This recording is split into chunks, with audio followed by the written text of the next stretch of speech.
Então, boa tarde para todo mundo. Eu sou a Sabrina, sou estudante de licenciatura em Pedagogia do IF, aqui do campus de Boituva, e estou construindo esse projeto de extensão, que se chama Entre Linhas, um grupo de estudos literários para vestibulandos, com o objetivo da gente poder desmistificar um pouco as obras exigidas aí nos vestibulares aqui do estado de São Paulo, em especial da USP e da Unicamp, e a gente poder pensar também na literatura a partir de uma nova ótica, né, com novas perspectivas. Então, esse projeto foi idealizado, tem sido construído também pela professora Carolina, que está aqui com a gente, vai ajudar aqui na nossa exposição, poder debater, interagir, e por mim. Então, a gente tem construído isso a partir dessa iniciativa do projeto de extensão do Instituto Federal aqui do campus de Boituva. Em especial, hoje, na nossa segunda atividade, né, online, assim, síncrona, a gente vai fazer o estudo do livro Água Funda. Em especial, eu tenho essa edição, que também é o que ajudou aqui na nossa identidade visual da nossa apresentação, que é uma colaboração da Tag Livros, né, curadoria. E, em especial, foi indicado essa forma, né, de divulgação científica, enfim, de reeditar algumas obras literárias, foi uma construção indicada pelo Emicida, né, que termina na nossa última aula, fazendo a música, e a gente linkou também com esse livro. A Ruth Guimarães, que é a autora desse livro, esse aqui, inclusive, é o seu romance de estreia, né, então, a primeira publicação enquanto romance, mas ela também já tinha escrito várias outras coisas para jornais, então desde os 10 anos ela já é bastante entusiasta, assim, da literatura, da escrita, da produção literária, e ela já começa a mandar as suas poesias, os seus contos para os jornais. É uma paulistana, né, aí, aqui do interior de São Paulo, de Cachoeira Paulista, e ela nasceu em 1920 e viveu uma vida bastante longa, né? Ela faleceu agora em 2014, então viveu cerca de 93 anos. E construindo bastantes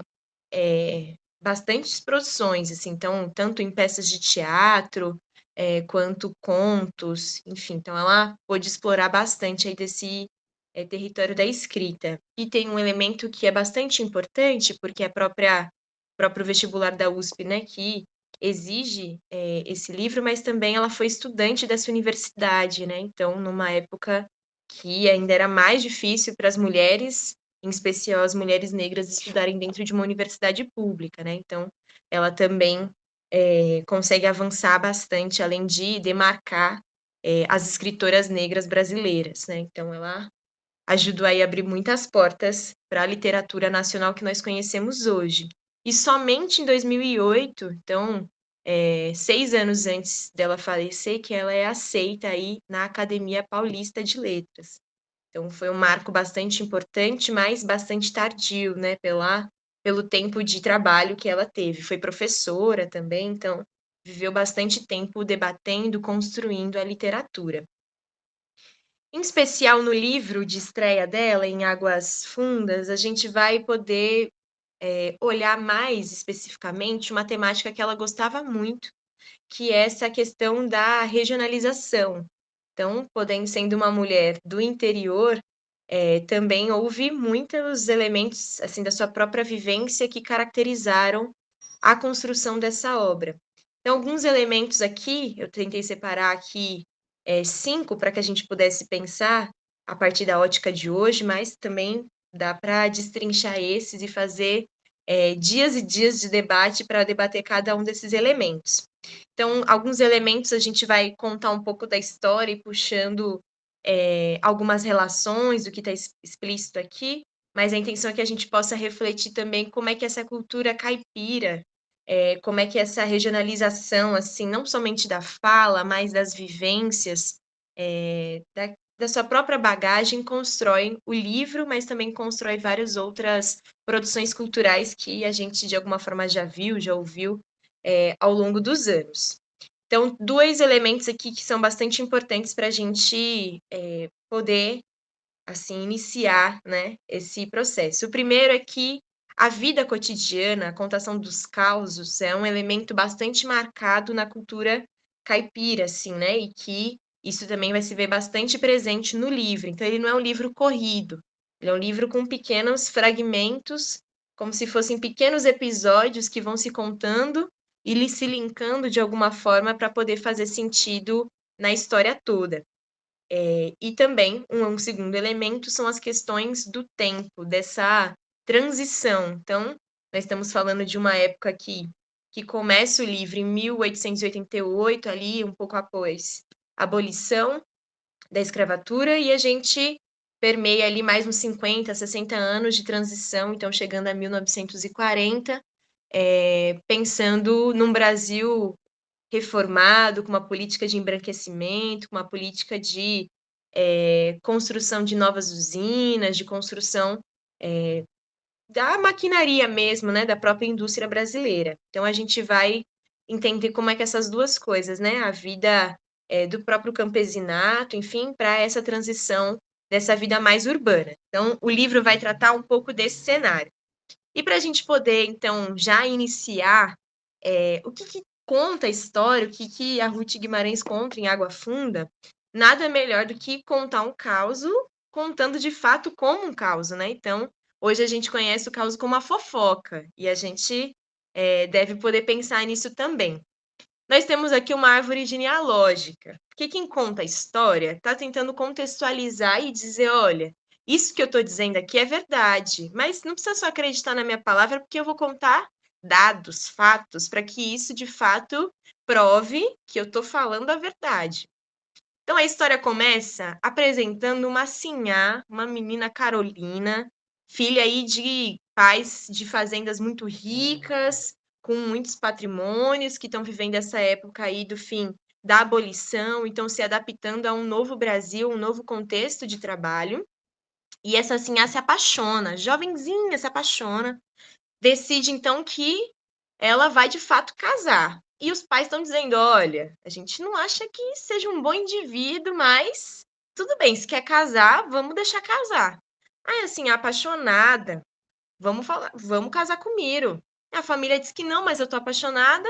Aí decidiu, casou. Só que a família, para também não dizer que era contra, ou que tinha um problema ali, principalmente por essa questão política acontecendo, decidiu então fazer uma grande festança que começa numa quinta-feira e na outra quarta-feira ainda está tendo festa. Então, 40 bois, imagina isso, 40 bois foram mortos para poder comemorar e era gente dormindo dentro da casa grande, tudo que era lugar, para poder comemorar e reafirmar que a família da Sinhá Carolina era uma família muito rica.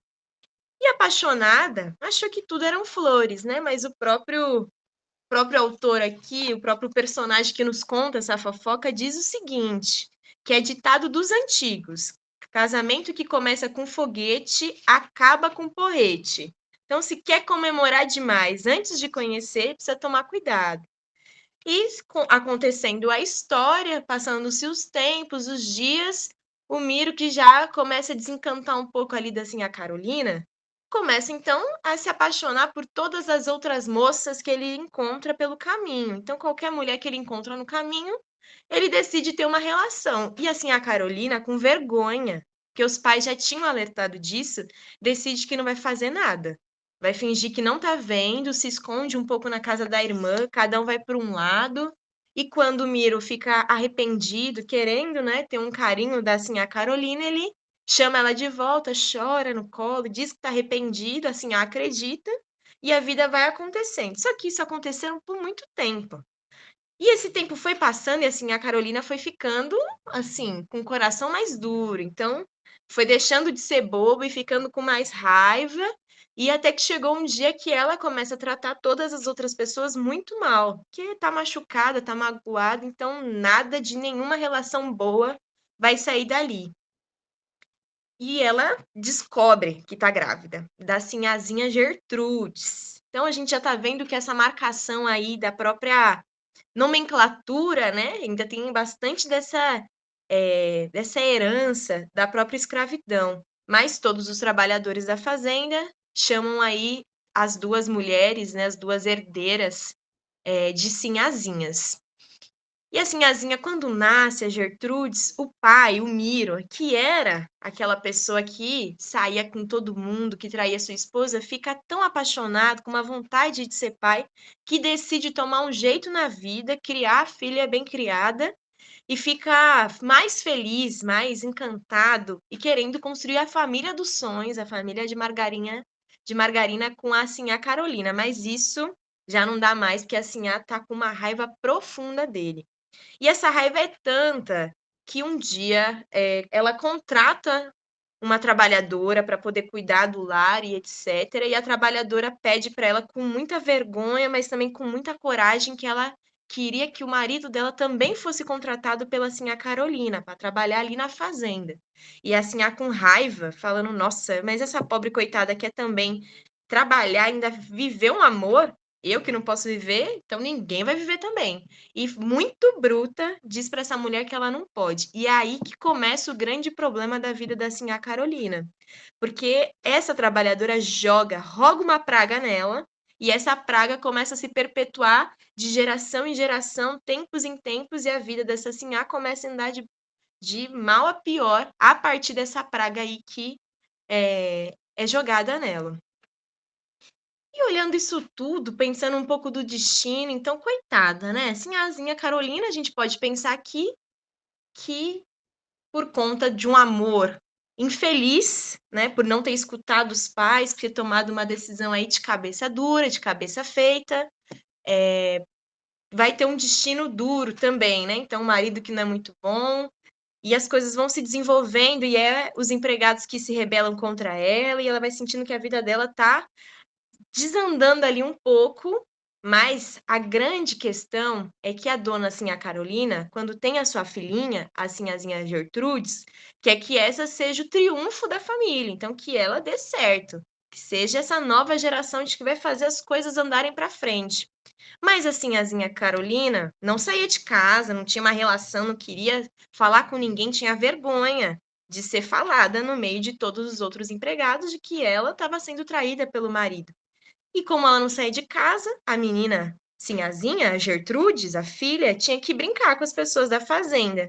E foi desenvolvendo, ali ela foi crescendo e foi conhecendo mais as pessoas, e ela encontra o Inácio, que é o filho do capataz, o responsável da fazenda. E esse Inácio vai crescendo junto com ela, criando um sentimento diferente, as coisas vão acontecendo, e assim, a de olho, vendo o que a Sinhazinha estava fazendo, esse menino. Mas confiou, né? Porque o pai do Inácio já trabalhava na fazenda há 40 anos, logo, cada um ia saber onde era o seu lugar, né? Então, os capatazes, os trabalhadores para fora da casa grande e a família da Sinhazinha dentro da casa grande. E ela foi se desatentando, desatentando, e a Sinhazinha, lógico, né? Você já sabe. Com certeza já sabe. A dona Sinhazinha, o que foi que ela fez? Aí queria aqui que a gente pudesse pensar juntos. Estamos entendendo que a vida da Sinhá não está indo para frente, está caminhando mais para trás do que tudo. Que mesmo tendo uma festa de 7 dias de comemoração do casamento, as coisas não estão dando para frente. Porque, inclusive, repetindo o ditado aqui, casamento que começa com foguete, termina em porrete.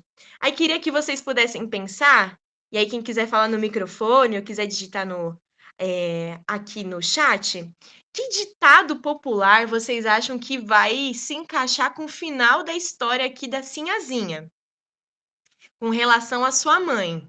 Então, a gente está vendo que está caminhando, a Sinhazinha vai tomar uma atitude, que a mãe está dizendo que ela não deve se envolver com ninguém que não tenha classe, né? E o Inácio é filho do capataz. Porém, entretanto, todavia, a própria mãe não casou com alguém de classe. Então, queria que a gente pudesse pensar aqui em algum ditado popular que que pudesse ser como se fosse a síntese do que vai acontecer a partir de agora. Eu pensei em uns aqui, a Carol pensou em outros também. Aí a gente queria que vocês pudessem pensando. Eu vou terminar de contar a história e a gente vê aqui qual foi o ditado popular que vocês chegaram de conclusão. A Sinhazinha, com certeza muito apaixonada, achou que a mãe era uma grande boba. E combinou com o Inácio, é óbvio, nós vamos fugir para casar. É óbvio, não tem outra alternativa. Minha mãe não quer. Seu pai não vai apoiar, então a gente vai fugir. E assim, a Zinha com o Inácio, eles fogem sem nem dar notícia, só vão embora.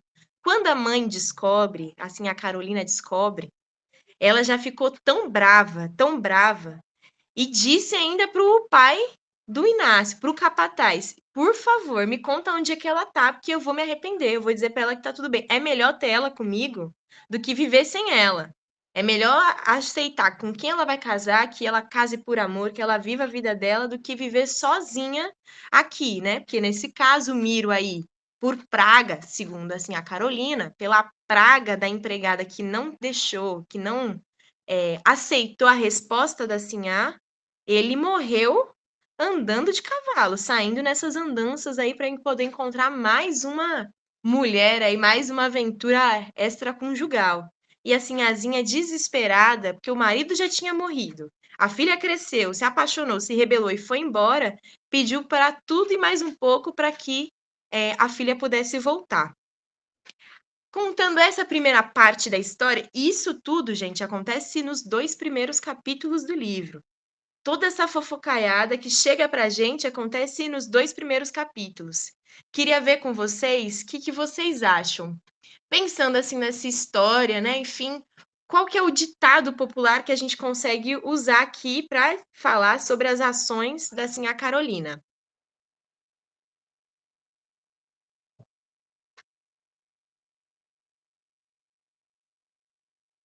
Quem quiser digitar pelo chat pode digitar, mas tem também o microfone, tá bom? Podem ficar à vontade.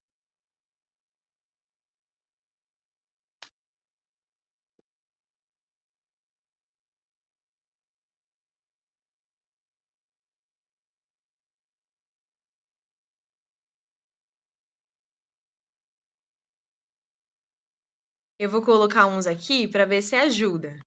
Fiquei perguntando para algumas pessoas hoje, contando esse começo da história, para ver se tinham mais ditados populares que se resumisse essa primeira parte da história.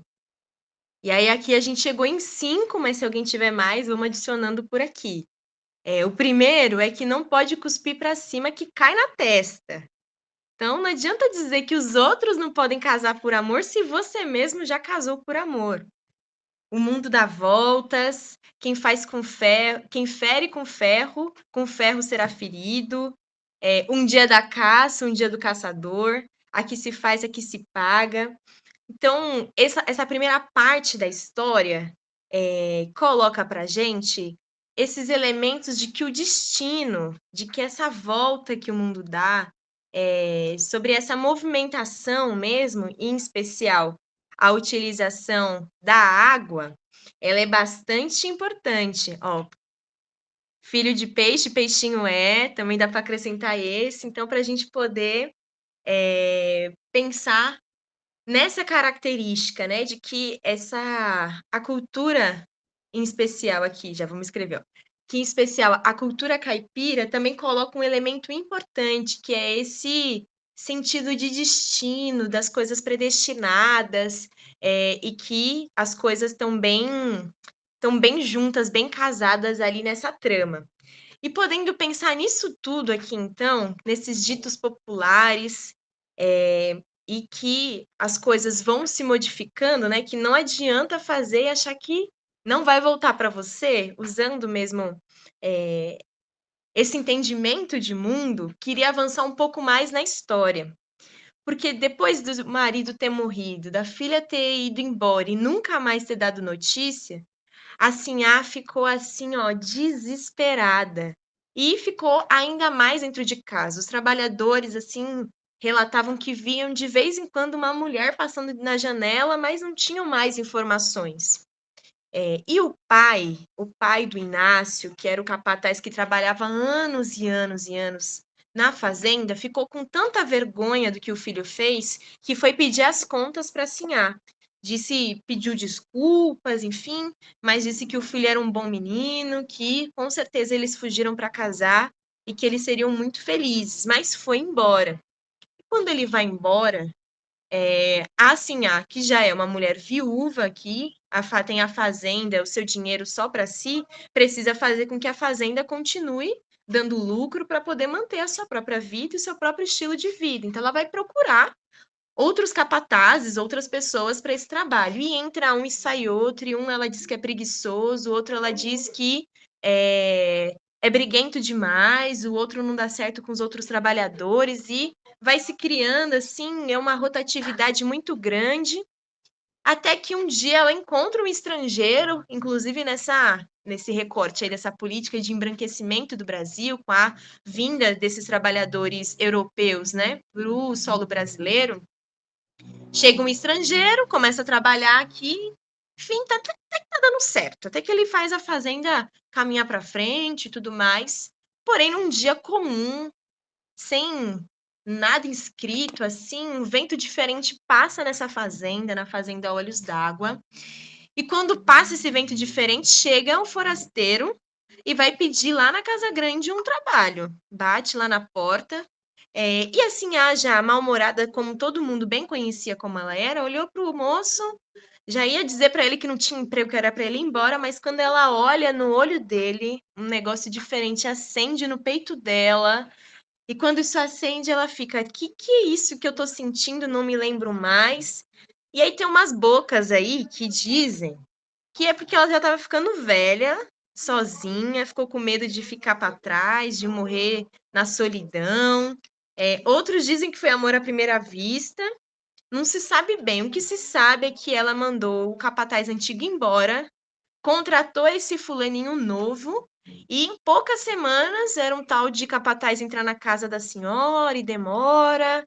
É um negócio de ver junto, um sorriso, um canto, assim, cantando pela casa, e não deu outra, gente. Ela se apaixonou pelo homem, pelo capataz, olha só, disse para a filha que era para casar de novo com uma pessoa de família, uma pessoa de respeito, segundo ela mesma.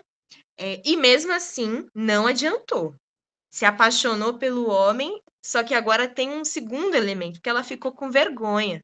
Além de ser o segundo casamento dela, ela ficou com tanta vergonha do que os trabalhadores ali da fazenda iam dizer dela, porque já tinham dito, né, quando ela estava sendo traída pelo Miro, que ia ser agora que ela se apaixonou pelo capataz.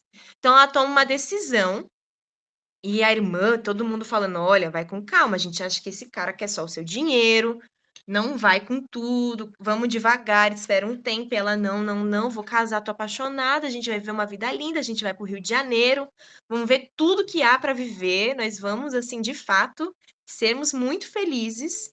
E a Sinhá toma a decisão de vender a fazenda. Ela vende tudo, tudo que ela tem.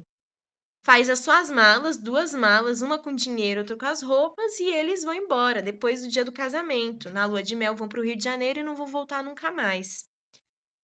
Perfeito, né? A família preocupada e nesse mesmo sintoma. Tudo bem, já que vai ser feliz, tá tudo bem. E ela foi. Só que naquela época, vamos pensar aqui, que não tinha exatamente o avião, não tinha isso, tinha o trem. Então eles iam pegar 2 trens, um até metade do caminho e da metade do caminho até o destino final, que ia ser o Rio de Janeiro.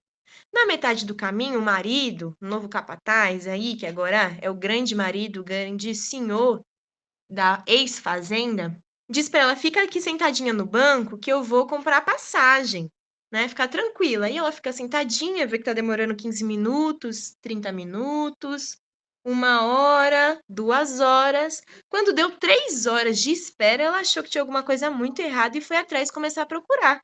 Às vezes o homem passou mal, alguma coisa, e procura aqui, procura ali, até que ela chega nos trabalhadores da ferrovia, que eles dizem: esse homem que você está me descrevendo já foi embora há muito tempo. Levou tudo, tinha 2 malas e estava olhando com tanta suspeita, achando, a gente até achou que ele era procurado, metido com coisa errada.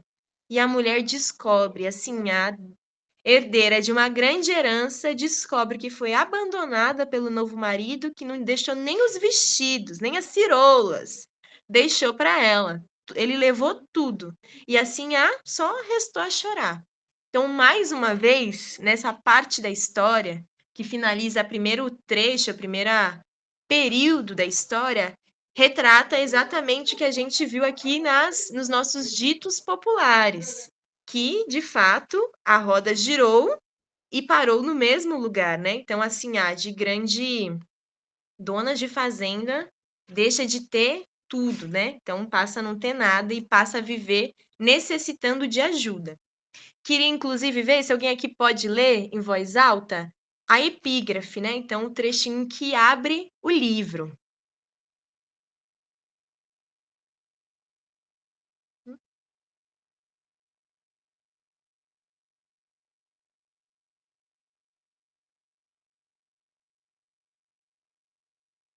Alguém? Eu leio, Sabrina. Fechou. O caos.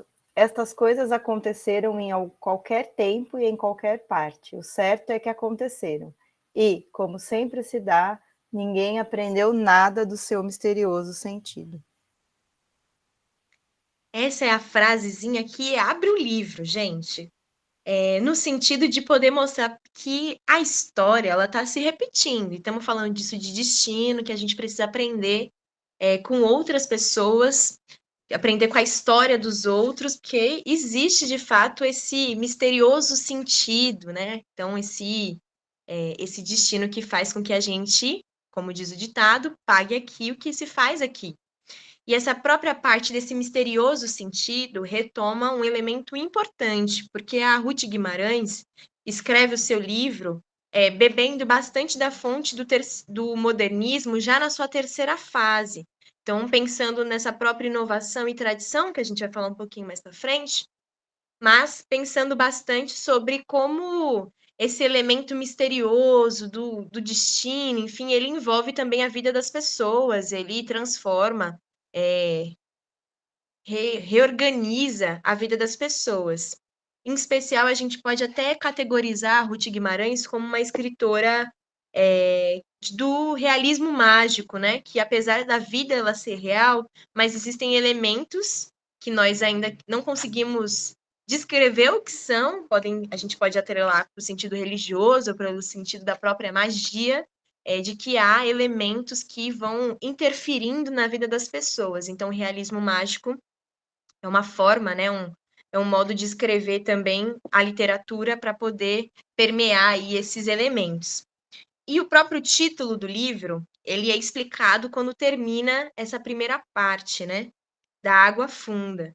Porque tem uma passagem do texto que vai dizer o seguinte, que independente se é um espaço pequeno, uma lagoazinha, uma poça, ou se é um grande lago fundo, pode passar canoas, podem passar folhas, vai movimentar a água quando passa. Mas depois que passar, vai se organizar e a água vai voltar a ficar parada no seu ritmo normal.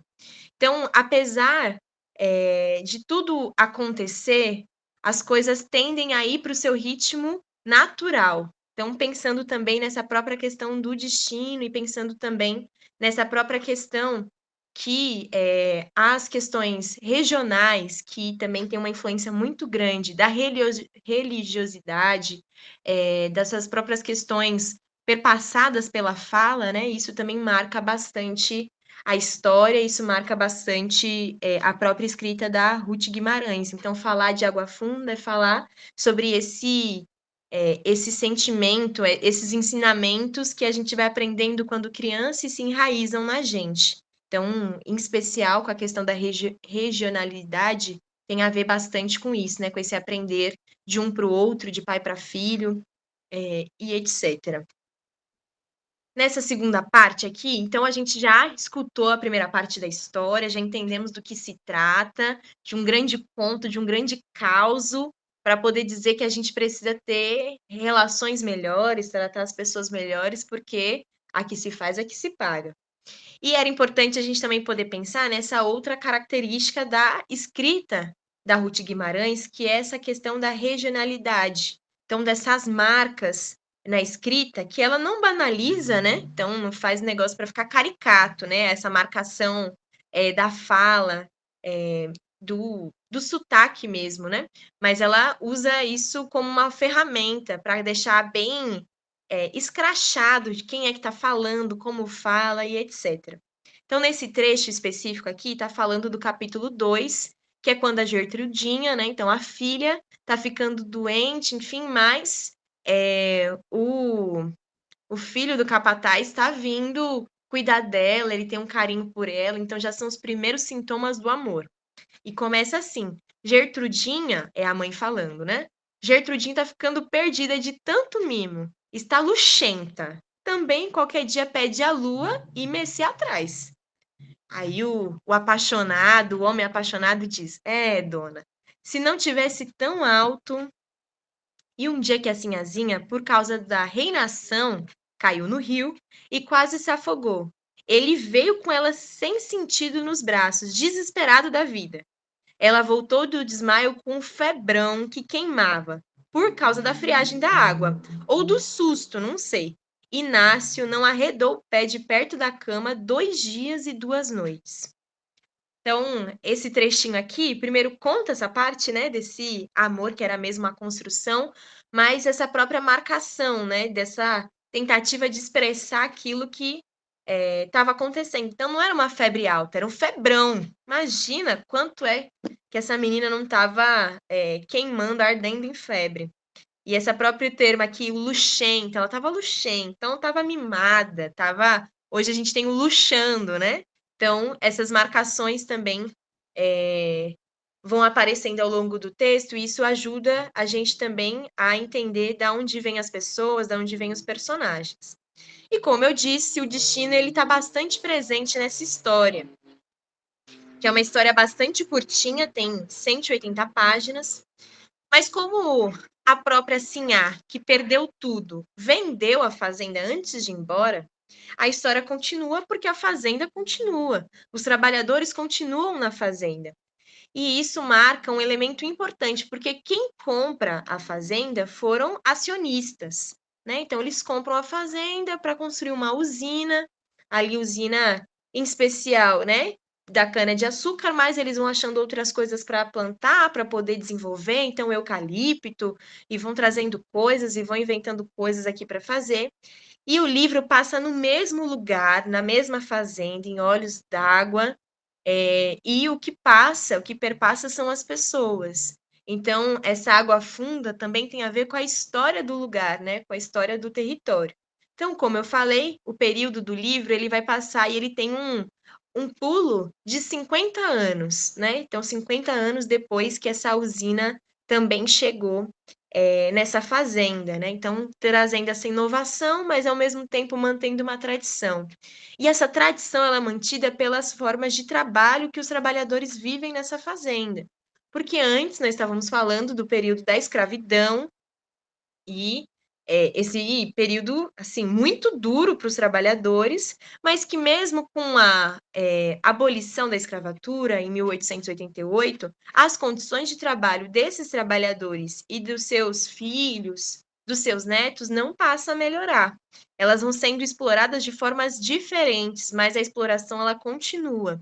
E no livro retrata duas partes bem importantes.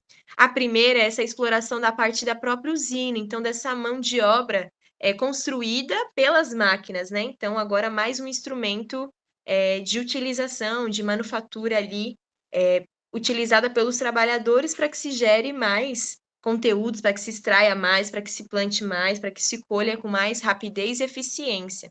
Mas, além disso, aparece também um outro elemento que é bastante importante de uma condição de trabalho, que é o trabalho forçado, análogo à escravidão, como nós dizemos hoje, mas lá mais do que nunca, né? Então, os trabalhadores recebem uma pessoa de fora, um forasteiro, e ele oferece um trabalho que paga quase 10 vezes mais do que eles ganham na fazenda Olhos d'Água, e dizendo que é tudo ótimo e que não precisa levar nada, porque lá tem cama, lá tem casa, lá tem ferramenta, tem roupa, e o que precisar você compra do armazém e tá tudo certo.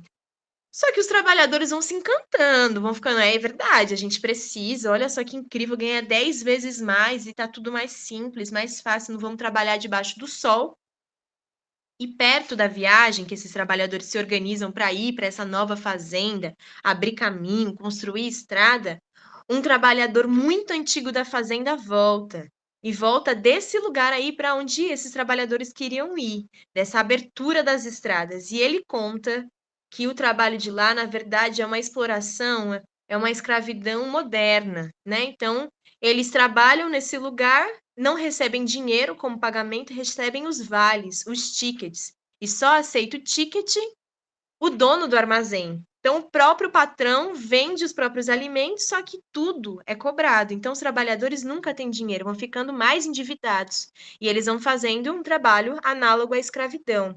Então, essa questão do trabalho, em especial nessa transição aqui, desse período da escravidão para o início do desenvolvimento das indústrias brasileiras, também é bastante importante, e esse é um elemento que sempre cai nos vestibulares para poder refletir sobre quais são as condições de trabalho.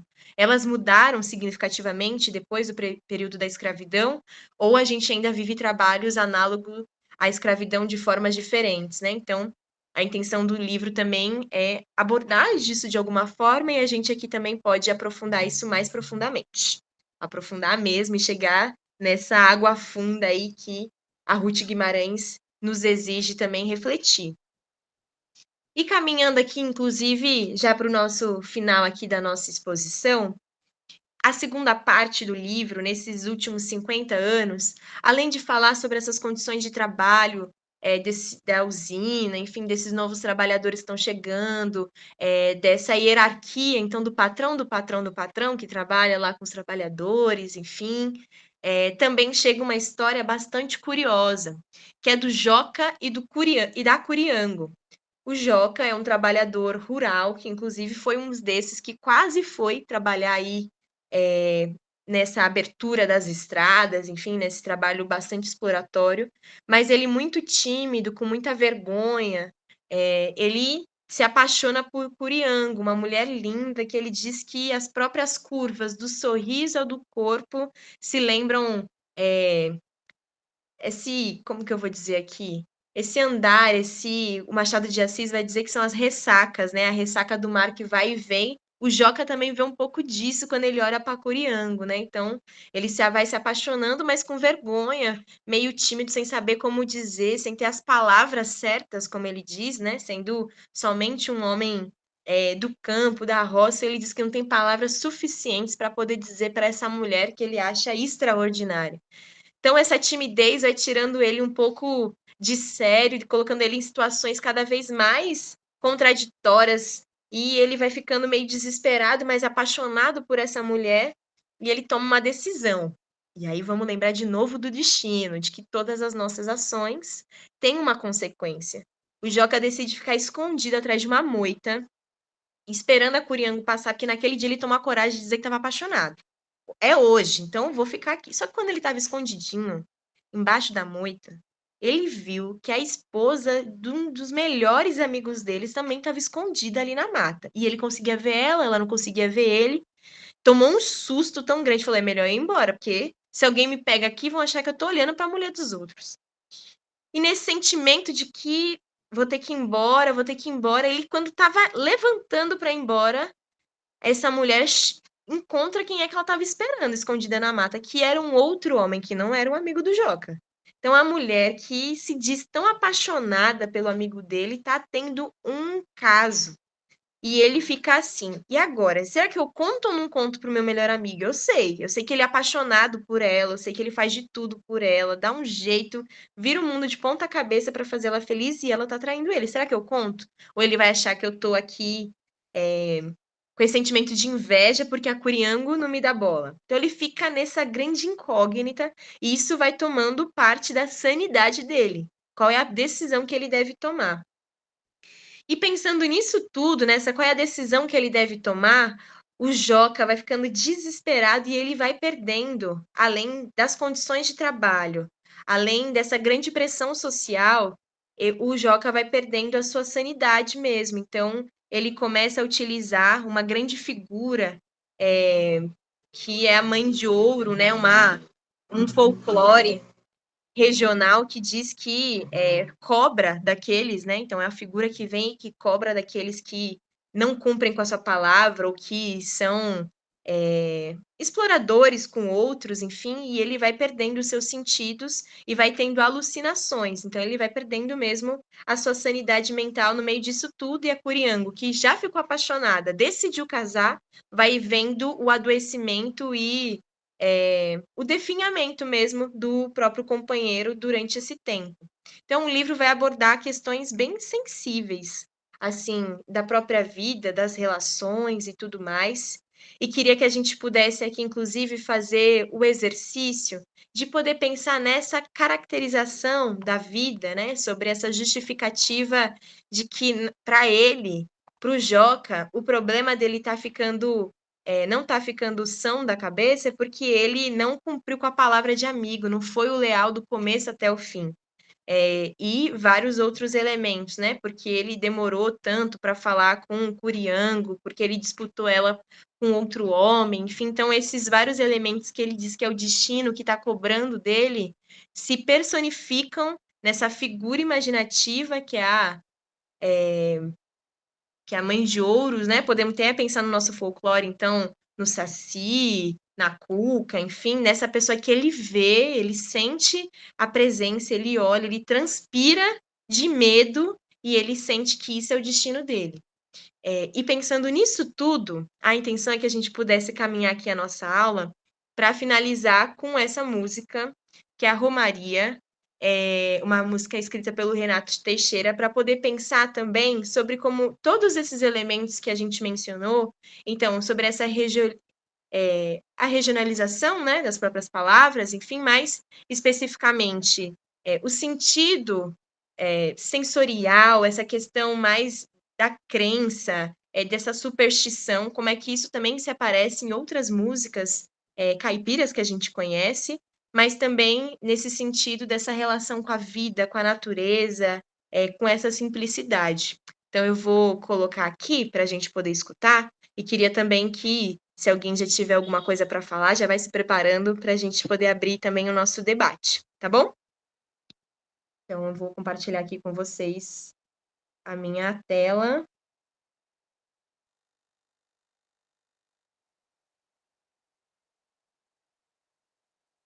Tá saindo som para vocês?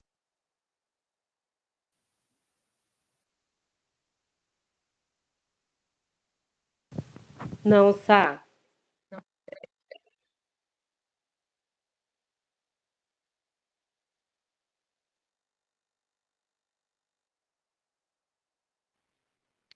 Aqui sem sons, Sabrina.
Bom, queria escutar.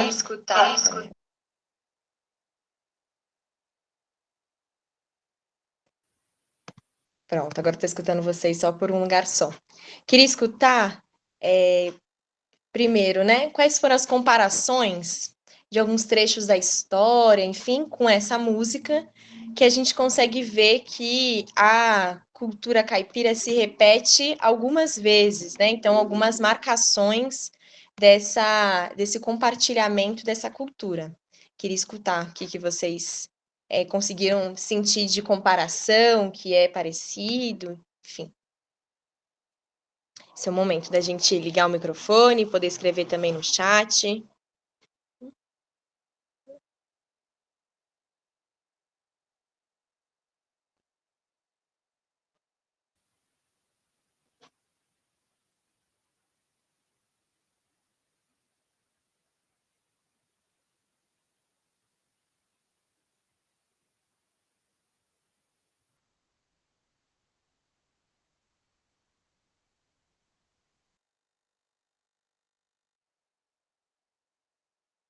E aí, qual comparação que vocês acham que é possível encontrar aí dessas duas formas de artes, né? Então, a literatura e a música que a gente escutou.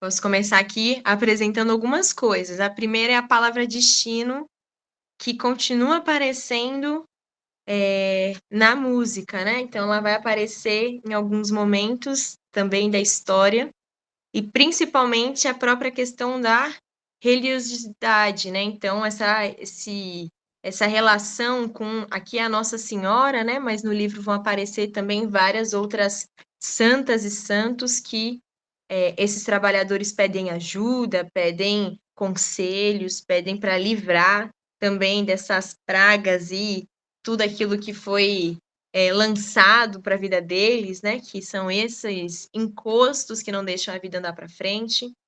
E também essa própria questão, aqui na música, tem um trechinho que vai falar mais sobre essa própria questão do trem, vai falar mais sobre essa vida de trabalhador do campo, né? Então, esses dois elementos que aparecem bastante nessas músicas sertanejas mais antigas, né? A sertaneja raiz, também demarcam essa construção de sujeito mesmo, né? De trabalhador.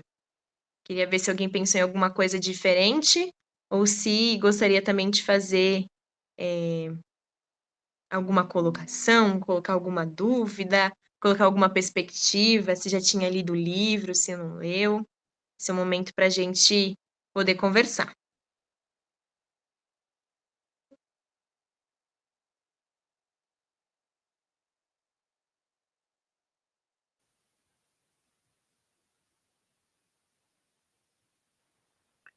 Se me permite, Sabrina, apesar do o áudio não ter chegado até a mim, mas a letra da música de Renato Teixeira é conhecida, a gente tem ela praticamente na memória.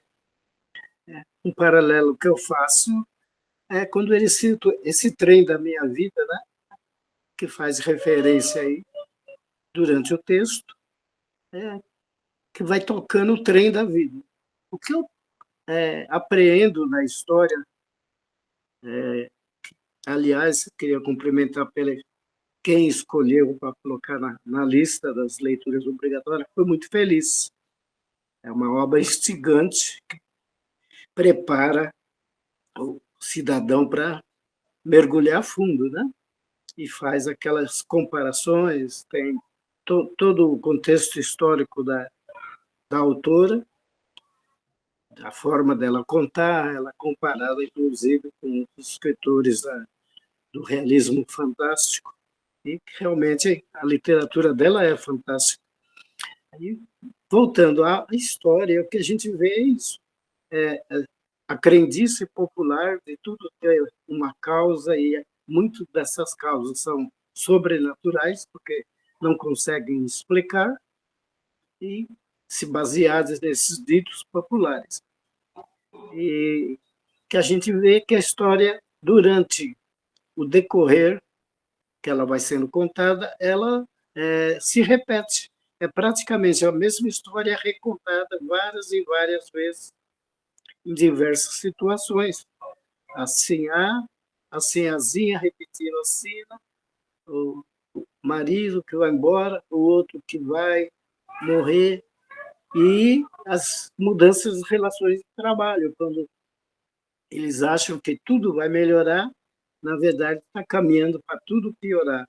E aqueles que eram escravos viram trabalhadores teoricamente livres, porém presos a uma companhia que só vai explorar. Né? Eles acabam descobrindo depois que eles são reféns dessa companhia, que eles só vão sair de lá se eles pagarem aquilo que eles consumiram, que eles nem sabem que consumiram. Tem um trecho do livro, até não sei se eu estou antecipando, que fala sobre isso, né? Que se a sua conta é essa, se você gastou ou não, o problema é seu. Se você não pagar, vai sair daqui preso como vagabundo. E que um dos personagens fala horrorizado, como vagabundo. Veja só, quem trabalha tão pesado, tão árduo, ainda sair de lá devendo ou preso como vagabundo. Para mim, o que ficou da história, né, até esse ponto que a gente tem insultado, é isso. Essa mistura do popular com o fantástico, da maneira que ela faz, e o brilhantismo que a autora tem para a época, uma coisa excepcional, realmente. Tardiamente ela foi reconhecida. Né? Ela acaba sendo abrigada culturalmente pelo Mário de Andrade e tal, e ela acaba fluindo, né? Mas considero que foi uma escolha muito feliz, e quem souber ler e guardar vai ter uma grande lição de vida. Essa é a interferência que eu queria fazer. Muito obrigada, Walter. É bem nesse clima mesmo, porque a Ruth Guimarães precisou de que outras pessoas, em especial que outros homens, pudessem apresentar a sua arte para o mundo, né? Então, ela viveu no mesmo período que Guimarães Rosa, que Mário de Andrade, que vários outros grandes escritores, e que só foi ser reconhecida verdadeiramente agora, né? Então, nesses últimos períodos, como a grande autora que é. Então, bastante importante aí essa requisitar. Queria ver se mais alguém também gostaria de contribuir aqui com o nosso debate, poder pensar. A Carol tentou ligar o microfone, mas a gente não está te ouvindo, Carol. Não. Tenta sair e entrar de novo. Ou ligar e desligar o microfone. Talvez ajude.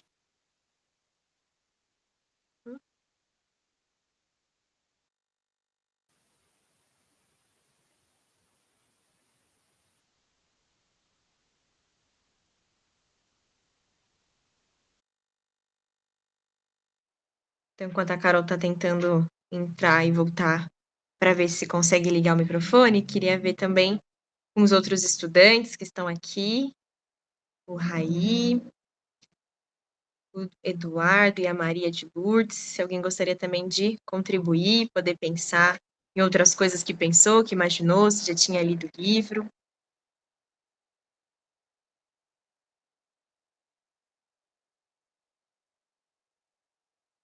A Carol escreveu aqui, era para falar como ela tem a capacidade de conseguir passar sentimentos tão profundos com palavras e expressões tão simples. Então, o Água Funda tem bastante essa característica de poder ajudar a gente a refletir sobre essas emoções a partir dessas características da linguagem caipira mesmo, né? Inclusive de apresentar a profundidade de todos os seres humanos, e não somente nos intelectuais, né? Dos nascidos na capital, mas de poder também trazer essa profundidade do entendimento do mundo, de tudo, a partir dessas próprias palavras, né? Que por mais que sejam palavras criadas, assim, com expressões que tentam traduzir esses sentimentos, mas é uma compreensão profunda dos sentimentos, né? Então, o livro também tenta trazer essa perspectiva aí para quem lê, poder trazer um pouco dessa desmistificação, né? De que só o que é da capital, só o que é central é válido, né? Mas que existem outros elementos, outras narrativas muito densas, profundas e leves e tantas coisas que a gente pode caracterizar a escrita de Ruth Guimarães. A Carol disse que leu pela primeira vez. Eu também. Esse foi meu primeiro livro escrito que eu li da Ruth. Tinha escutado bastante falar dela, mas nunca tinha lido nada, né, especificamente. Então, pessoal, a nossa proposta de atividade era essa, que a gente pudesse escutar essa música caipira e poder pensar também nesses ditos populares, dessas ferramentas mesmo que o povo brasileiro utiliza para poder expressar aquilo que está dentro de si. Então, imagina o Joca tá passando por um processo de alucinação. Ele deixa de perder, ele perde o senso de realidade. E como dizer isso? Como falar sobre isso, se não expressando que tá vendo algo a mais, né? Que tá vendo a figura ali daquela santa que tá vindo buscá-lo, que tá chamando, que tá exigindo que ele faça algo para poder ser curado, né? Então, nesse sentido de poder pensar também como existem outras formas de dizer aquilo que a gente precisa dizer, né? Então, os ditos populares são uma dessa ferramenta, mas também a própria marcação verbal, assim, né? A própria construção das frases com esse, como diz a própria Ruth Guimarães, né? Que esse com a tratativa da terra, né? Então, com essa marca da terra, com a marca mesmo do trabalho do campo, da roça, enfim, dessa questão regional e especial do interior. Então, a intenção era que a gente pudesse apresentar a obra para vocês, quem ainda não pôde ler, sentir instigado para conhecer essa grande fofoca, que é a história das Sinhás, mas também a história de Curiango e Joca, que muita coisa acontece na relação desses dois, até de fato fluir o amor, e poder pensar também sobre as próprias condições sociais da obra, né? Então, para a gente também poder pensar num Brasil a partir de uma outra ótica, que não seja somente a da capital, né? Que a gente escuta bastante como é que foi esse desenvolvimento, o fim da escravidão nas grandes capitais, no Rio e em São Paulo, então poder pensar também como é que foi esse processo a partir da ótica do interior paulista. Então é isso, gente. Queria agradecer todo mundo que veio, que contribuiu, que participou. Queria deixar o convite, né, que essa gravação vai ficar também no YouTube do Instituto Federal, aqui do campus de Boituva, tem outras atividades promovidas por outros cursos, por outras iniciativas de projetos também, então quem quiser explorar lá, conhecer mais das produções científicas que a gente tem feito, fique bastante à vontade, e convidar para a nossa próxima atividade, que vai ser o nosso livro do mês de julho, que vai ser Nós Matamos o Cão Tinhoso. Então, esse livro aí escrito pelo Luiz Bernardo, e a gente vai poder pensar um pouquinho também a partir dessa ótica. Então, queríamos deixar o convite, todo mundo que quiser participar, também vão estar as divulgações pelo Instagram do próprio Instituto Federal e também pelas outras fontes que a gente tem entrado em contato. Então, quem já se inscreveu no formulário vai receber também o convite da nossa próxima atividade. Então é isso, queria agradecer todo mundo que veio, mas se alguém quiser dizer alguma coisa também, Maria que ligou a câmera, fique bastante à vontade, tá bom? Boa tarde, que saudade de vocês. Morrendo de saudade, matando a saudade um pouquinho, né? Agora eu estou trabalhando de manhã, então à tarde dá para participar bem da. Pode convidar que a gente está por aqui. Morrendo de saudades. Um beijo. Eu achei muito interessante. Vou ler, não li ainda, vou ler.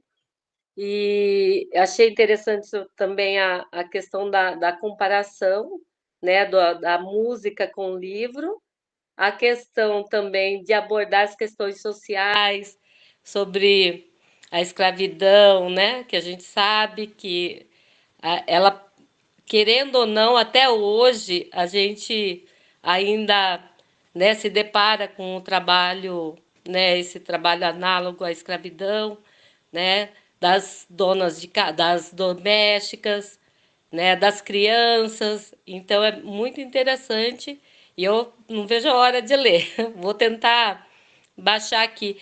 Tem esse livro no Instituto aí, na biblioteca do Instituto ou não? Vamos ter que perguntar, mas a gente tem aqui na pastinha, eu posso compartilhar que a gente fez uma pastinha com perguntas, com questões dos vestibulares, para que a gente possa utilizar, mas também com o próprio texto na íntegra. Então, tem ele aqui no PDF, quem quiser também consigo mandar para todo mundo, tá bom?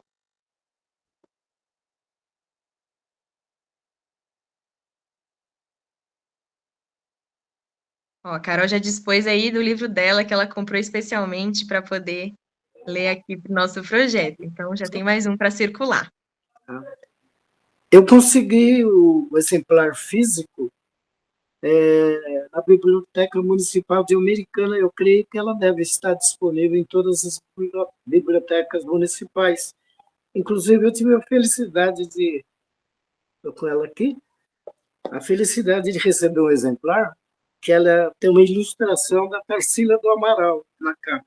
Uma casa grande e o relevo que sugere do sul de Minas, ali, Vale do Paraíba. Então, eu creio que nas bibliotecas municipais se encontra facilmente. Eu consegui em 3, eu fui naquela mais próxima para mim, da minha casa, e consegui um empréstimo. Não creio que seja difícil, não. Até logo, muito obrigado pelo convite. Eu que agradeço, gente. Muito obrigada pela participação de vocês. E a gente se encontra no nosso próximo encontro. Até mais.